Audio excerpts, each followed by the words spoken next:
Imagine la scène. Nous sommes en juin 2024 et une simple poignée de main suffit à envoyer une onde de choc à travers toute la planète. Les caméras crépitent, les gros titres explosent et les analystes du monde entier murmurent tous la même phrase avec un mélange de stupeur et d'appréhension. Cela change tout. La Russie et la Corée du Nord venaient de signer ce qu'ils appelaient audacieusement un partenariat stratégique global. Un nom tellement spectaculaire qu'on aurait dit le lancement d'un nouveau film de la guerre froide. Mais derrière les sourires parfaitement chorégraphiés et les déclarations pompeuses sur un supposé monde multipolaire équitable, quelque chose de beaucoup moins impressionnant prenait forme. Quelque chose de si absurde que cela frôlait la comédie involontaire. Car ce pacte n'était pas une alliance entre deux puissances disciplinées, méthodiques ou technologiquement avancées. C'était plutôt un accord désespéré entre un pays épuisé par une guerre catastrophique et un autre figé dans un archaïsme presque caricatural. D'un côté, la Russie qui saigne ses effectifs et son prestige en Ukraine. De l'autre, la Corée du Nord, un État fantôme doté de l'arme nucléaire gouverné par un dirigeant dont les décisions sont aussi imprévisibles que ses apparitions publiques. Et pourtant, d'une manière presque inexplicable, les deux hommes, Vladimir Poutine et Kim Jong-un, ont trouvé une sorte de synchronisation parfaite, un alignement de besoins et de fragilités qui a transformé leur accord en spectacle géopolitique. Avant même que l'encre de leur signature ne sèche, Pyongyang organisait son premier geste grandiose, l'envoi de plus de 10 000 soldats nord-coréens en Russie. L'OTAN réagit immédiatement, alertant d'un risque escalatoire majeur. Mais la plaisanterie, la véritable, était sur Poutine. Ces soldats n'étaient pas des forces d'élite. Ils n'étaient même pas de bons soldats. C'étaient littéralement les fonds de tiroir de l'armée nord-coréenne. Et Poutine les a pris.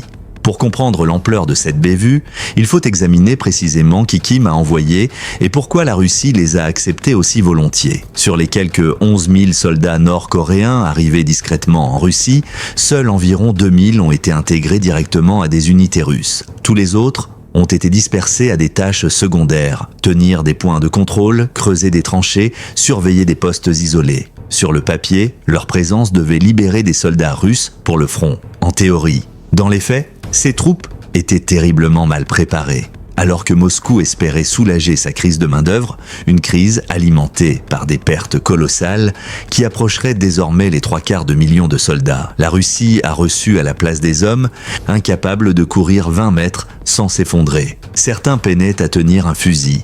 Beaucoup avaient davantage d'expérience dans les champs de pommes de terre que dans des exercices militaires réels. C'est le résultat prévisible d'une armée qui privilégie la quantité à la qualité. La Corée du Nord se vante de posséder plus d'1 million de soldats actifs, mais la grande majorité sont sous-alimentés, peu entraînés et équipés d'armes dignes d'un musée militaire. Le manque constant de carburant réduit drastiquement l'entraînement. Le manque chronique de munitions les empêche de tirer régulièrement. Et nombre d'entre eux passent leur journée à faire des travaux agricoles exténuants pour maintenir l'économie affaiblie du pays. Même les unités dites d'élite sont victimes de pénuries, d'équipements dépassés et d'une discipline qui repose plus sur la peur que sur la compétence. Des défecteurs décrivent tous la même chose, une vie de caserne faite de faim, de corvées interminables et d'un entraînement quasi inexistant. Pas étonnant qu'à leur arrivée en Russie, ces soldats aient été vus en train de laisser tomber leurs armes, d'avoir du mal à comprendre les ordres de base ou d'échouer aux exercices physiques les plus simples. Les soldats russes eux-mêmes étaient médusés. Des communications interceptées montrent un mélange de frustration, de rire nerveux et de pur désarroi.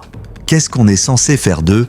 A demandé un soldat russe. La réponse, tristement, était « rien de vraiment utile ». Mais la situation allait encore empirer. Les soldats nord-coréens, déjà habitués à survivre avec des rations infimes, se sont retrouvés à nouveau affamés sur le sol russe. Les tensions dans les camps ont tellement augmenté que l'armée russe a dû réagir d'urgence, prélevant des vivres sur les unités d'élite des forces aéroportées juste pour éviter que les soldats nord-coréens ne s'effondrent ou ne se rebellent. Et puis, un phénomène complètement inattendu est apparu. Ces soldats, pour la première fois de leur vie, ont eu accès à un semblant de liberté. Un peu d'électricité, l'accès restreint à Internet, des éléments de confort qui dépassaient tout ce qu'ils avaient connu. Résultat, des rapports ont indiqué que de nombreux soldats nord-coréens passaient leur temps libre à regarder massivement du contenu pornographique en ligne. Ce n'était pas un vice nouveau, c'était simplement la première fois de leur existence qu'ils avaient accès au web. Poutine s'attendait à recevoir des renforts disciplinés. Il a obtenu des recrues affamés, perdus, choqués culturellement, incapables de comprendre leurs officiers russes et totalement inaptes au combat moderne. C'est à ce moment-là que tout s'est véritablement effondré. La Corée du Nord n'a pas participé à un conflit de haute intensité depuis la guerre de Corée dans les années 1950. Leurs rares interventions à l'étranger, quelques pilotes au Vietnam, des conseillers en Afrique, des spécialistes en Syrie, ne leur ont jamais donné d'expérience réelle en matière de combat moderne. Poutine s'imaginait l'arrivée de troupes robustes, aguerries, il rêvait. Ces soldats n'ont aucune expérience du combat mécanisé, du commandement moderne ou des batailles rapides où chaque seconde compte. Pire encore, ils ne maîtrisent même pas les bases du russe. La Russie leur a enseigné une centaine de termes militaires élémentaires, une misère. Sur le champ de bataille, cette barrière linguistique est catastrophique. Pourtant, Poutine a tout de même tenté d'utiliser ces hommes pour combler son gouffre en effectifs.